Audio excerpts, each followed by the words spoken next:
वळूयात पुढच्या बातमीकडे। मालाडमधील मालवणी टाउनशिप शाळेच्या खासगीकरणाला काँग्रेसने विरोध केलाय। शाळेच्या खासगीकरणाविरोधात काँग्रेसने आंदोलनही केलं।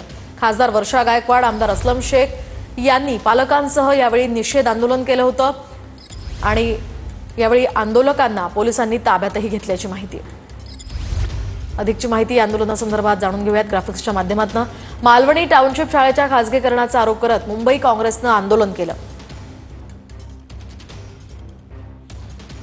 तर खासदार वर्षा गायकवाड आणि आमदार असलम शेख यांनी आंदोलनात सहभाग घेतला। त्यांच्या नेतृत्वातच खरं तर ते आंदोलन करण्यात आलं।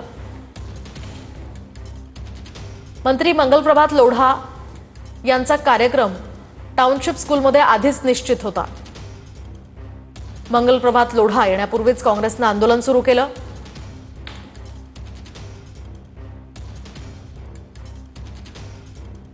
काँग्रेस आमदार असलम शेख राजकारण करत असल्याचा आरोप भाजपने केलाय।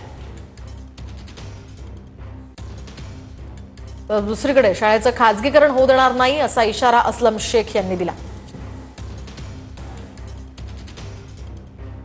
शाळा अदानींना देणार नाही असा निशाणा वर्षा गायकवाडांनी यावेळी साधला। तर मंगलप्रभात लोढा यांची भेट घेण्यावर काँग्रेस नेते ठाम आहेत। पोलिसांनी थांबवलं नाही। आले लोढाजींना आम्ही सांगणार की चुकीचे काम आहे, तुम्ही चुकीचे काम करू नका, तुम्ही तुमचा बिल्डर वाढ इथे चालू नका। ही महानगरपालिकाची शाळा आहे, महानगरपालिकेच्या ताब्यातच असले पाहिजे। महानगरपालिकेचे शिक्षक शिकवणार आणि गरीब लोकांची मुलंच इथे शिकणार।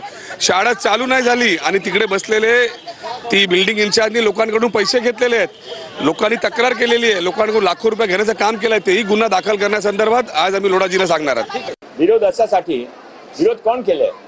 ज्याने विरोध सुरू केला आहे त्यांचे स्वतःचे मुलगी इंटरनॅशनल स्कूलमध्ये पडता। त्याने मलाडचा काय करून टाकला?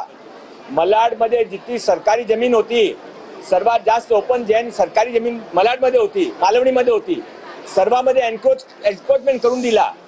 ते इथले आमदार होते, त्याने आमदारमधून इथे काय विकास केला त्याने सांगावा। एक महत्त्वाची बातमी या संदर्भात। मंगलप्रभात लोढा मालवणी पोलीस ठाण्यात आता दाखल झालेले आहेत। काँग्रेसच्या आंदोलनानंतर लोढा हे मालवणी पोलीस ठाण्यात दाखल झालेत। तर काँग्रेसच्या आंदोलकांना पोलिसांनी ताब्यात घेतलंय। शाळा प्रयास फाउंडेशनला देण्याच्या निर्णयावर सरकार ठाम असल्याचीही माहिती आहे, मात्र काँग्रेसने याला विरोध केलाय।